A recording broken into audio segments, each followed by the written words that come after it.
সময়ের সাহসী সৈনিক মমিনুল পথিক।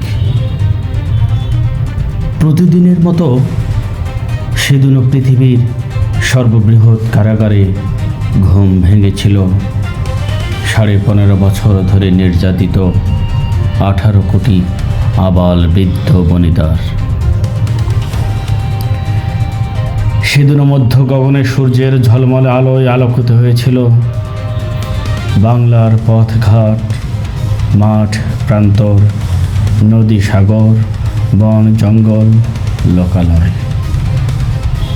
কদিন আগেই দানা বেঁধে উঠেছে বাংলা ব্লকেটের ব্যানারে কোটা বিরোধী আন্দোলন। সময়ের পরিক্রমায় যা রূপ নেই বৈষম্য বিরোধী ছাত্র আন্দোলনে। কোটার বিরুদ্ধে দীর্ঘদিন ধরে জমে থাকা ক্ষোভ যেন বারুদের মতো বিস্ফোরিত হয় প্রাচ্যের অক্সফোর্ডে। পর্যায়ক্রমে ছাত্র আন্দোলন ফুঁসে ওঠে সকল বিশ্ববিদ্যালয়ে, স্কুল, কলেজ, এমনকি মাদ্রাসাও বাদ যায়নি এর প্রভাব থেকে। আগুনের লেলিহান শিখার মতো ছড়িয়ে পড়ে দেশব্যাপী। অনেক ইতিহাসের সাক্ষী, রংপুরেও তার ব্যত্যয় ঘটেনি। বেগম রোকেয়া বিশ্ববিদ্যালয়ে চলমান আন্দোলনে বিক্ষুব্ধ শিক্ষার্থীর মিছিল, স্লোগানে স্লোগানে প্রকম্পিত ক্যাম্পাস, কাঁদানে গ্যাস, লাঠিচার্জ, জলকামান, রাবার বুলেট, গুলি, ছোড়রা গুলি, কোনো অস্ত্রই বাদ যায়নি পুলিশের।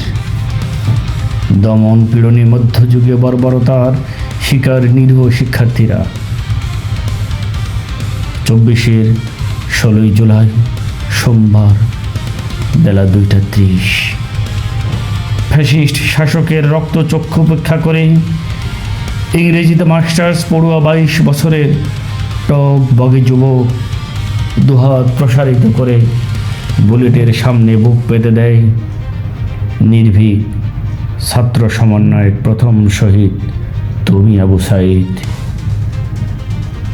ছাত্র জনতার কাণ্ডারে তুমি সময়ের অসীম সাহসী সৈনিক, তুমি দুর্জয় চিরঞ্জীব, বাংলাদেশের গৌরব।